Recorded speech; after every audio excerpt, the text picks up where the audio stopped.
The tone in the room where Russian and U.S. officials met was as severe as the cut of their suits.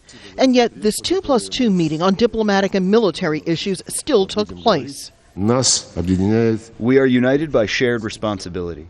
We must prevent the destabilization of the global situation. Sergei Lavrov and I are old hockey players, and we both know that diplomacy, like hockey, can sometimes result in the occasional collision.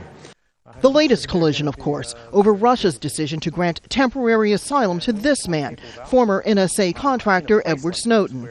Washington had spent weeks begging Moscow to turn him over and postponed a presidential meeting when they didn't. At the White House, President Barack Obama said Snowden wasn't important enough to derail his relationship with President Vladimir Putin. I know the press likes to focus on body language, and he's got that kind of slouch, looking like the bored kid in the back of the classroom. But the truth is that when we're in conversations together, oftentimes it's very productive. So the issue here really has to do with where do they want to take Russia? U.S. officials insist they want to make progress on key issues where both countries have a stake. Iran and North Korea, which are trying to develop nuclear programs, the civil war in Syria, Mideast peace, and missile defense.